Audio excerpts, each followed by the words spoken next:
ou melhor, né? 10 a primeira com 10 a primeira dá 10 a segunda, com menos 11 dá menos 9, que é um valor muito pequeno e a força é imperceptível. Então, gente, é por isso que essa lei da gravitação universal de Newton levou o nome de universal, porque essa lei vale para atração entre quaisquer massas, ok? Então, massa atrai massa na razão, ou melhor, matéria atrai matéria na razão direta de suas massas e inversa com o quadrado da distância. Então, vamos lá. A gente tem duas situações aqui. Uma situação é quando essa força gravitacional se iguala ao peso, que é no caso da maçã. Quando eu igualo essa força ao peso, eu consigo descobrir a gravidade. Como que eu faço para chegar na gravidade? Uma outra coisa interessante aqui é quando a gente iguala essa força gravitacional, quando ela tem um papel de força centrípeta, quando ela aponta para o centro da trajetória, como acontece com todo o corpo que está em órbita. Tá certo? Então, toda vez que eu tiver um corpo em órbita em torno do planeta, eu vou ter um movimento circular, eu vou ter uma força G puxando para baixo e essa força G vai fazer papel de força centrípeta. Então, como que a gente descobre a velocidade? Como que a gente faz para calcular a velocidade de órbita? Para mim descobrir a velocidade de órbita, basta eu pegar a força centrípeta e igualar com a força G gravitacional. Quanto vale a força centrípeta? M velocidade ao quadrado sobre 2. Quanto vale a força G? Gzão, massa do planeta, massa do corpo, dividido por D ao quadrado. Lembrando que esse M é a massa do corpo que está em torno, né? E aqui é a massa da Terra, a massa do planeta, e aqui é a massa do corpo. Então, se eu cancelar esses dois m's, que é a massa do corpo, eu chego que a velocidade ao quadrado é igual a 2gzão m sobre d ao quadrado. Não é isso? Ou melhor, mv ao quadrado sobre 2 não, né, gente? Mv ao quadrado sobre 2 é a energia cinética. A força centrípeta é mv ao quadrado sobre r. R é o quê? Esse aqui é o raio da órbita. E aqui, o que é isso daqui? Isso daqui não é a distância do corpo até... Isso aqui não é a distância do corpo até o centro do outro corpo, então esse D aqui, ó, D é igual a R. Então eu posso cancelar esse raio com esse daqui. Porque ou essa fórmula eu uso D ou eu uso R ao quadrado, tá ok? Ou eu uso, alguns livros trazem como D ao quadrado, alguns livros trazem como R ao quadrado. Então, a hora que eu cancelar aqui, olha, D é igual ao raio da órbita. Então, eu cancelo e cancelo, eu vou ficar com R. Vou apagar aqui para ficar mais claro. Então, eu cortei o M com M, um raio com um D aqui. Então, ficou V ao quadrado é igual GM sobre R. Ou seja, V é igual raiz quadrada da constante massa do planeta dividido pelo raio da órbita. Olha que interessante. Então, a velocidade da órbita depende apenas da massa do planeta no qual ele está orbitando. Presta atenção. A velocidade da Lua na sua órbita, a velocidade da órbita, né? Da Lua na órbita, ela não depende da massa da Lua, mas da massa da Terra. E varia inversamente com a raiz quadrada de quem? Do raio da minha órbita, da distância do centro, aqui o raio por aproximação, vai ser a distância do centro da Lua até o centro da Terra, ou o raio da minha órbita, ok? Então prestem atenção nisso. O que tem de importante aqui? Que a velocidade da órbita não depende da massa do corpo que está orbitando, mas sim da massa do planeta. E esse R aqui é a distância do corpo ao centro do planeta, tá ok? Então, só colocar aqui, ó, esse R é a distância do corpo ao centro do planeta. Que no caso a gente vai chamar aí por aproximação do raio da órbita. Então, a primeira consideração que a gente faz aí essa velocidade do corpo em órbita circular, tá certo? Agora, o que que a gente tem? O que que a gente tem aqui de quando no caso da maçã? No caso da maçã, o que que a gente fez? A gente pegou a força gravitacional e igualou a força peso, não foi isso? A força que a Terra puxa a maçã para baixo é igual à força peso dela. Mas quem é a força peso? A força peso, vamos fazer o contrário, tá? Vamos colocar aqui, ó. A força peso é igual à força gravitacional. Quem é a força peso? M vezes G. Quem é a força gravitacional? Gzão, massa da Terra, massa do corpo, dividido pela distância ao quadrado. Cortei aqui. Ao invés de distância, eu vou começar a usar R aqui, tá, gente? Tanto faz. Vou colocar R nessa aqui. Corto aqui, corto aqui. Olha para vocês verem quem é a gravidade. G igual constante, massa do planeta, dividido por R ao quadrado. Tá certo? Então, essa massa é a massa do planeta. Foi o que eu falei. A gravidade depende da massa do planeta.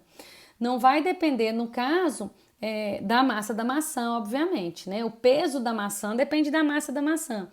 Mas o valor da gravidade da aceleração da gravidade com que a maçã cai vai depender exclusivamente da massa do planeta e do R ao quadrado. O que é o R aqui? É o raio do planeta, ok? Então, massa do planeta e R aqui é o quê? Raio do planeta. Nesse caso, se eu vou me afastando do planeta, olha que interessante. Então, vamos lá. Vamos traçar um gráfico aqui, né? Gráfico do valor de G em função da distância, da gravidade em função da distância. Então, o que a gente tem aqui, ó? A gente sabe que gravidade na superfície do planeta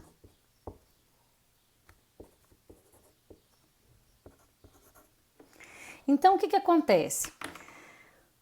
Estão vendo aqui? Raio do planeta ou ainda, né, se eu tiver na superfície. Agora, o R também pode ser distância do corpo ao centro do planeta.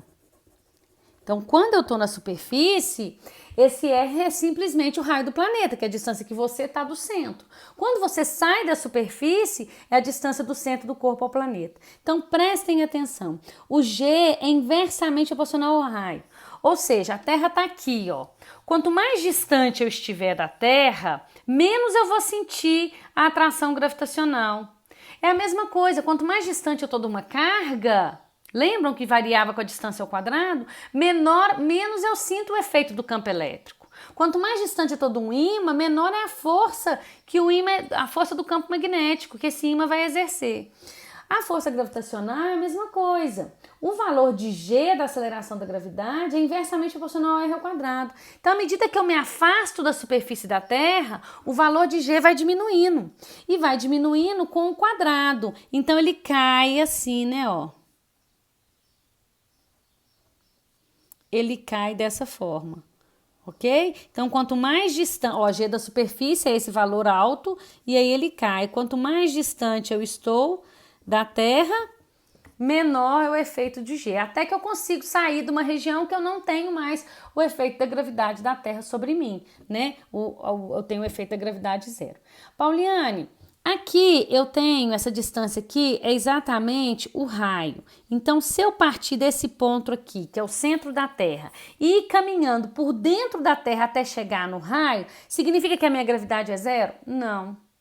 Estudos mostram que a gravidade só é zero exatamente no centro da Terra e que a partir do centro da Terra, essa gravidade cresce linearmente até atingir um valor máximo e a partir daí ela começa a diminuir, ok? Então aqui, olha, é centro da Terra.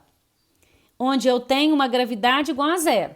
A partir do centro da Terra, então vou desenhar a Terra aqui, tá? Ó. Aqui tá a Terra, aqui tá o centro da Terra. Aqui é o raio. Então, o que que vai acontecer? Aqui a gravidade é zero. Depois a gravidade vai aumentando linearmente. Vai aumentando linearmente e a partir daqui ela cai. Ok? Então, aqui a gravidade vai aumentando, aumentando, aumentando. Chega no valor gravidade da superfície é igual à gravidade máxima, o máximo valor da gravidade. A partir do momento que eu me afasto da superfície, essa gravidade cai com o quadrado da distância, ok? Então, isso também é um dado importante.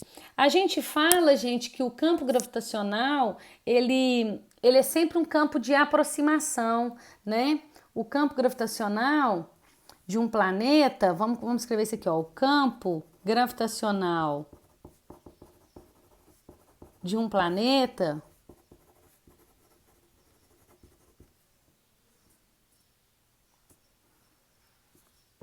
é um campo de aproximação. Diferente do campo elétrico. Lembra do campo elétrico? Se as cargas forem iguais, o campo é de afastamento, as linhas se afastam, né? Agora, o campo gravitacional não. Se eu tenho aqui um planeta, por exemplo, aqui, ó, um planeta aqui, o campo, ele sempre vai ser de aproximação. Sempre vai puxar todos os objetos para o centro dele, ok? Então, se eu tenho aqui uma massinha M, por exemplo,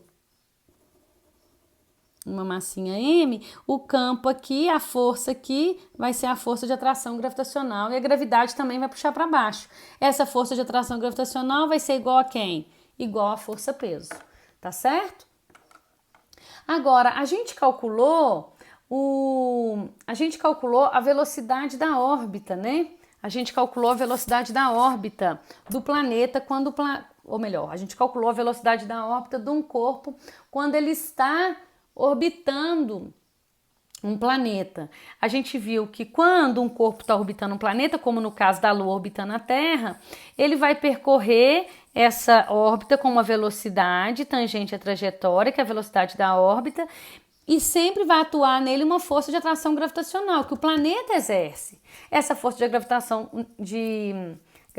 gravitacional vai ser a força resultante centrípeta, porque ela sempre vai apontar para o centro da órbita.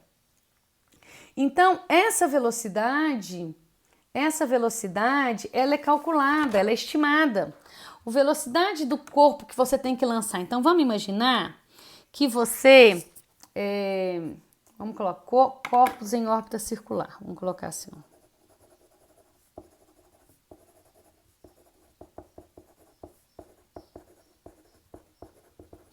Então, eu vou considerar o seguinte aqui. Eu tenho aqui, eu vou colocar a Terra assim, que eu tô lá num ponto lá, tô num topo lá, num cume, tá? Vou colocar um cume mais alto aqui, só para ficar claro para a gente ver. Lá num pico, no Polo Norte, região mais alta. E aí, o que vai acontecer? Eu vou tentar lançar um corpo desse pico horizontalmente. Aí eu lanço ele com uma velocidade, aí o corpo faz isso, cai na superfície da Terra. Aí aumenta a velocidade. Aí ele cai na superfície da Terra. Eu tento lançar ele horizontalmente. Aí eu aumento ainda mais a velocidade. Vai ter uma velocidade tal que eu vou lançar esse corpo e que ele não cai mais na superfície da Terra. O que acontece com ele? Ele entra em órbita. Essa velocidade é suficiente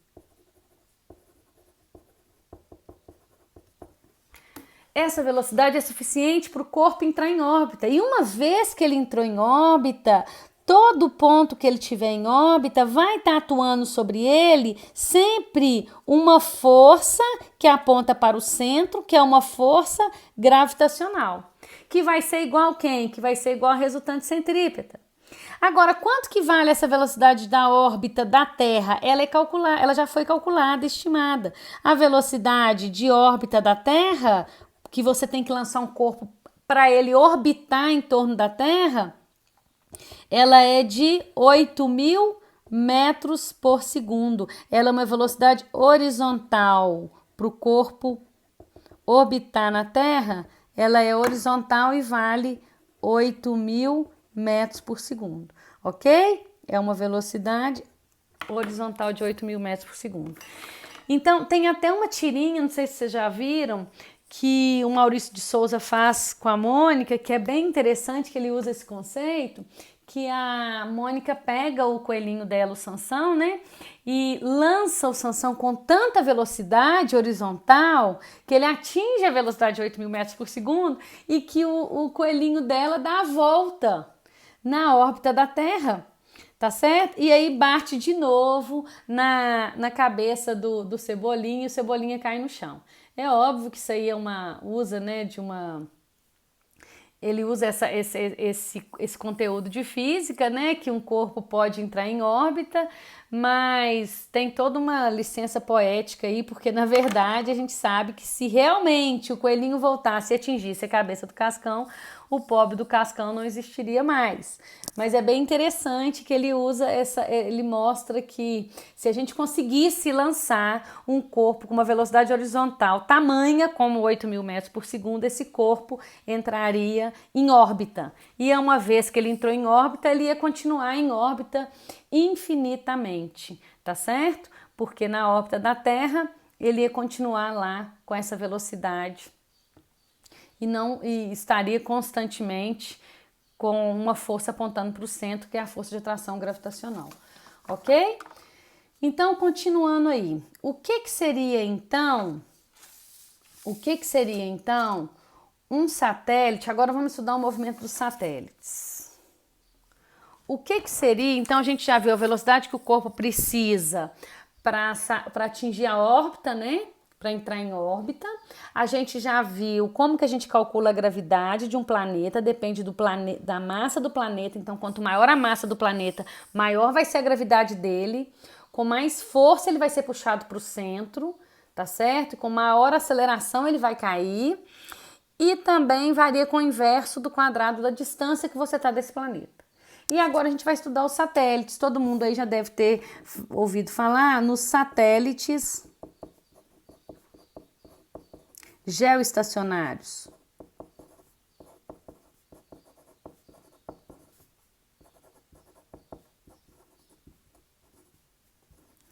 Então, olha, satélite, geo, terra, estacionário, parado.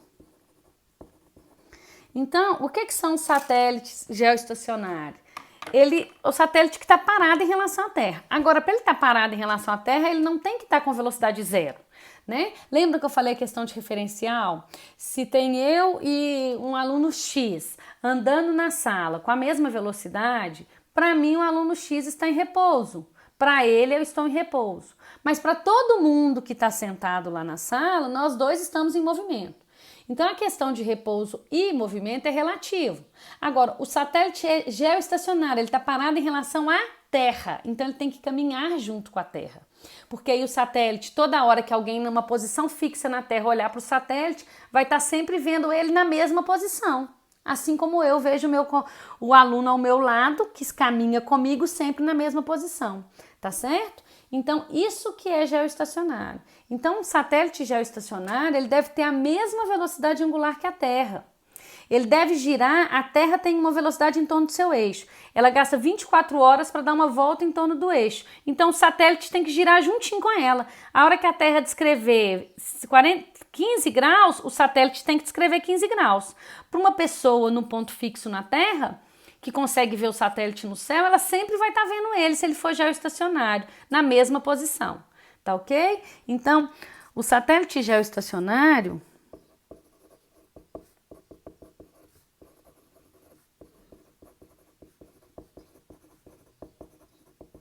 deve ter a mesma velocidade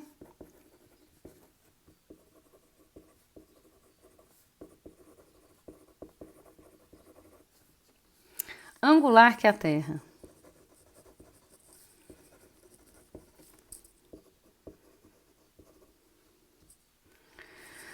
Ou seja, o mesmo período de revolução.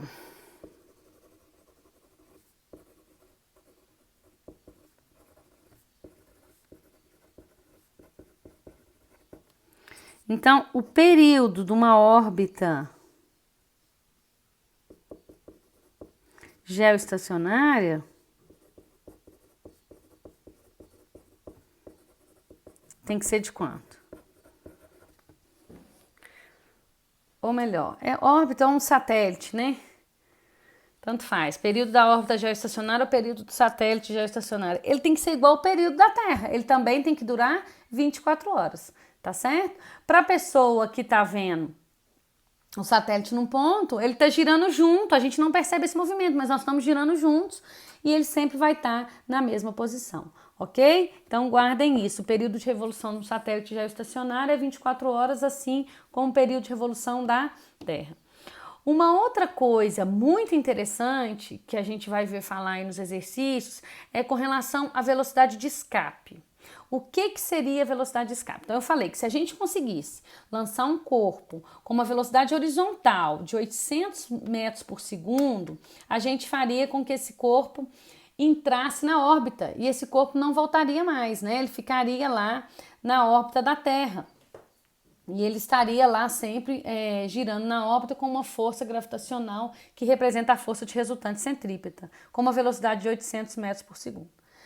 Agora, existe uma velocidade tal que eu jogo esse corpo, ela obviamente é maior do que a velocidade de órbita, que eu jogo esse corpo e esse corpo ultrapassa a minha órbita. E aí ele fica vagando pelo infinito, ele vai em direção ao infinito, ele nunca mais volta. É o que a gente chama de velocidade de escape.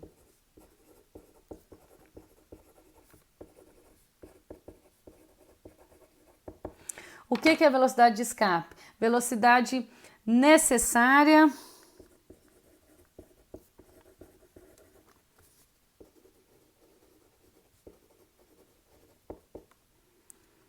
para o corpo fugir do campo gravitacional da Terra.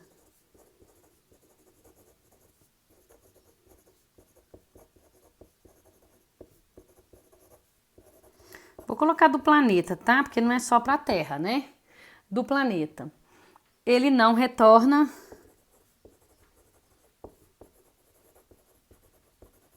nunca mais. No caso da Terra, vou lançar o corpo aqui, ó, com uma velocidade de escape. E aí esse corpo vai lá pro infinito, tá? Ó. Vou colocar assim, o corpo vai lá pro infinito. No caso da Terra, a velocidade de escape da Terra, ela é igual à velocidade da órbita da Terra vezes raiz de 2, que vai dar 8.000 vezes raiz de 2, que dá aproximadamente 11.300 metros por segundo, ok? Porque essa velocidade que eu falei para vocês é da órbita da Terra, tá certo? Aquela de 8.000. Então, se eu conseguir jogar um corpo para cima com uma velocidade de 11.300 metros por segundo, esse corpo ultrapassa a órbita da Terra e vai em direção ao infinito e não retorna nunca mais, tá certo? Porque ele atingiu o que a gente chama de velocidade de escape. E para a gente encerrar aí os conceitos que a gente precisa de entender da aplicação da gravitação universal de Newton, a gente vai falar de uma coisa muito interessante que a gente sempre sente e muitas das vezes a gente não consegue explicar.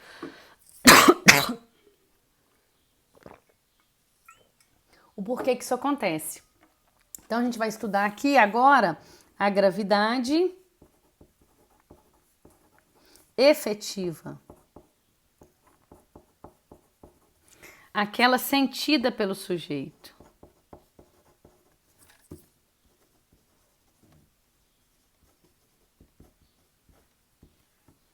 certo? Então vamos pensar o seguinte, vamos imaginar que eu estou num carro muito potente, então a gente está numa Ferrari, fecha os olhos aí, imagina que você está numa Ferrari, e aí ela está parada, e de repente você liga o carro e você quer acelerar com tudo. O que acontece? Por um bom tempo você vai sentir o seu corpo colado no banco, não é isso?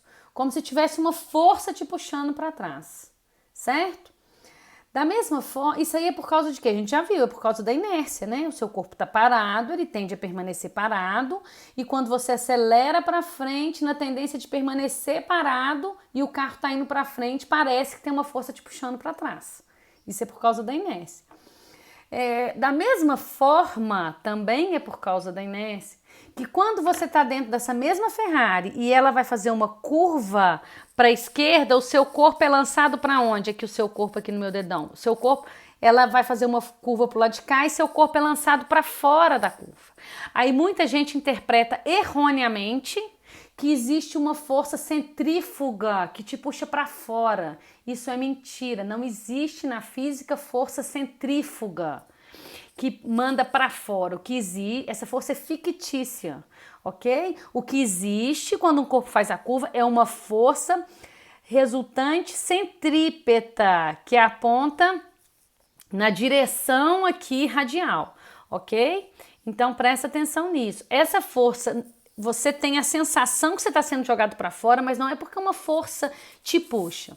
Você tem essa sensação porque o corpo vinha em linha reta. De repente ele começa, olha aqui, todo mundo em linha reta. Meu dedo sou eu. Tá em linha reta. De repente ele começa a virar.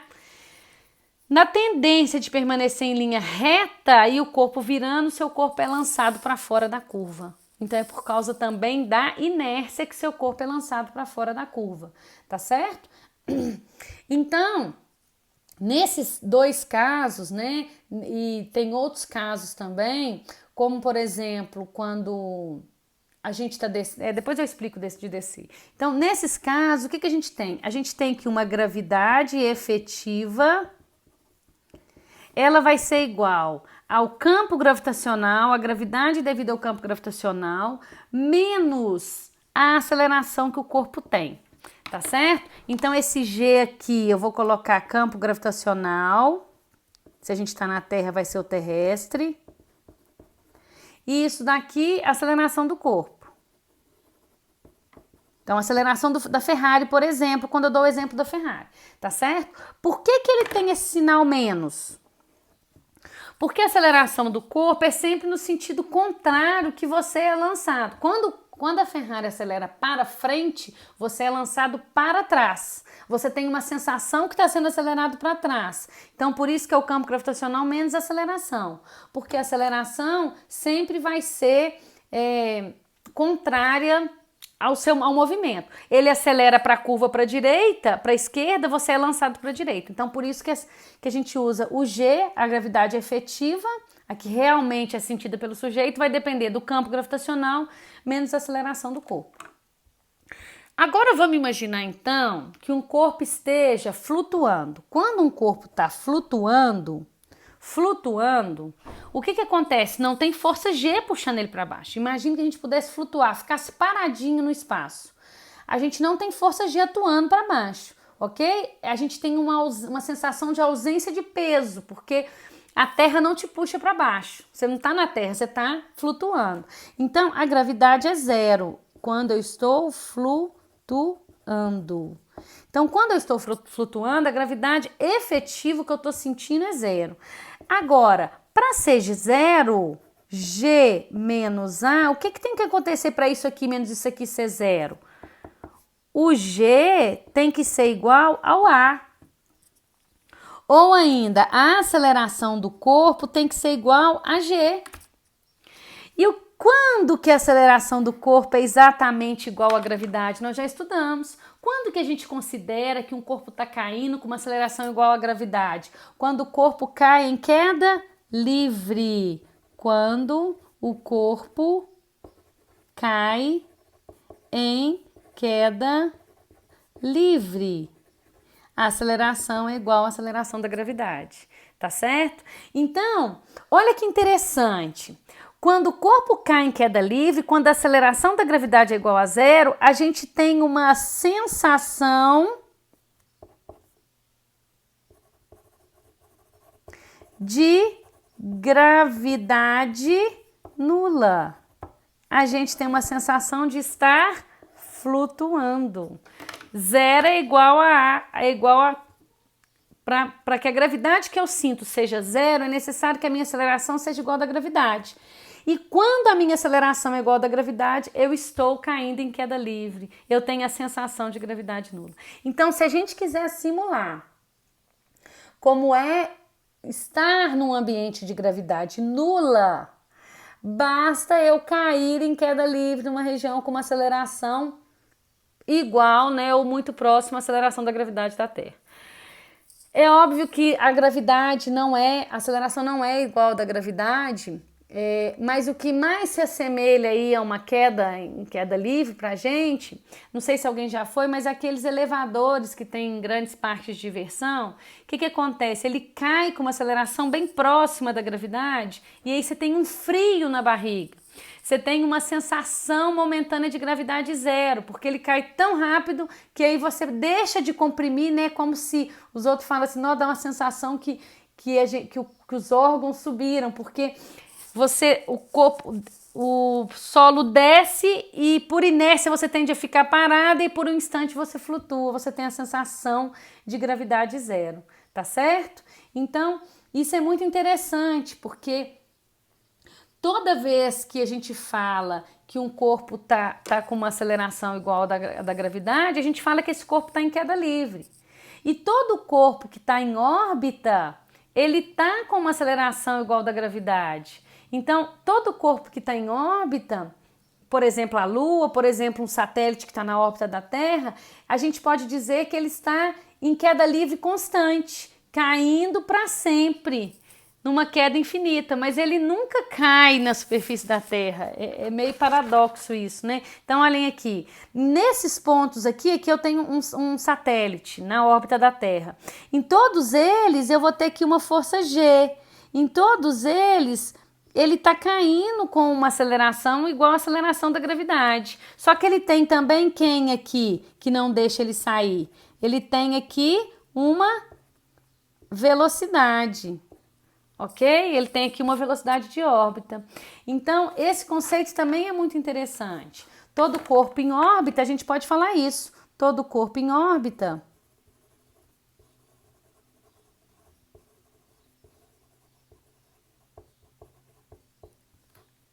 está em queda livre.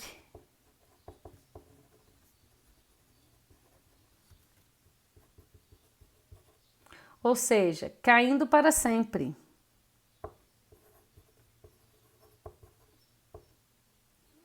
Queda infinita.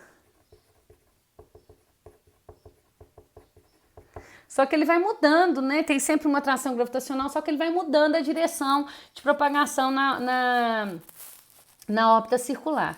Então, o Newton também usou no movimento do satélite, né, gente? Porque quando a gente vê essa força aqui que a Terra faz na Lua, puxando a Lua para baixo, lá no caso da órbita, vamos pensar aqui, ó. Vamos pensar aqui se eu tivesse aqui a Lua, por exemplo. Essa daqui é a força que a Terra faz na Lua. A Lua também faz uma força na Terra. Terceira lei de Newton. Essas forças têm o quê? Mesma direção, sentidos opostos e atuam em corpos diferentes. Então, é a mesma coisa. Força-peso, força que a Terra faz em mim. Eu reajo fazendo uma força na Terra. Por que a força que a Terra faz em mim é suficiente para me deslocar do meu ponto que eu estou, se eu pular no terceiro andar, e não é suficiente para tirar a Terra? Porque a Terra é muito mais pesada. Eu faço uma força nessa caneta e movo ela. Se eu fizer a mesma força nessa mesa, eu não consigo mover. A força é a mesma, mas não é suficiente. É suficiente para mover a caneta, mas não é suficiente para mover a mesa. Tá ok? Então, que a gente tem que guardar aqui? A gente tem que guardar que a lei da gravitação universal de Newton fala que matéria atrai matéria na razão direta das suas massas e inversa com o quadrado da distância. Essa lei é universal porque se aplica para qualquer atração de massas, tá certo? Aí a gente vê que quando a gente tem a queda de uma maçã, essa força gravitacional ela vai ser igual à força peso. Quando a gente está falando de um corpo em órbita, essa força vai ser uma resultante centrípeta em torno do eixo dela, ok?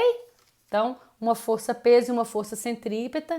Quando eu igualo essa força centrípeta com a força gravitacional, eu consigo descobrir a velocidade da órbita, que no caso para a órbita da Terra é em torno de 8.000 metros por segundo. A gente tem que a velocidade, a grandeza, gravidade de cada planeta vai depender da massa do planeta e varia com o quadrado do raio ou da distância que o corpo está do planeta. A gente viu também que a gravidade no centro da Terra é nula, mas no interior não é, ela vai crescendo linearmente, depois ela começa a cair à medida que eu me afasto da superfície do planeta. E a gente viu que existe também uma velocidade de escape. Uma velocidade de escape, que é uma velocidade necessária para que o corpo escape da atmosfera terrestre, né, e da órbita, e aí ele não volta nunca mais, ok? E a gente viu aí o conceito de gravidade efetiva, né, que é aquela gravidade que realmente é sentida pelo sujeito, e que a gravidade efetiva zero, a sensação de gravidade zero acontece quando você está acelerado, quando você está caindo com uma aceleração igual à da gravidade, 9,8 metros por segundo ao quadrado. E que todo corpo que está em órbita, ele está com essa aceleração igual à da gravidade, portanto, ele está em constante queda livre. Tá ok?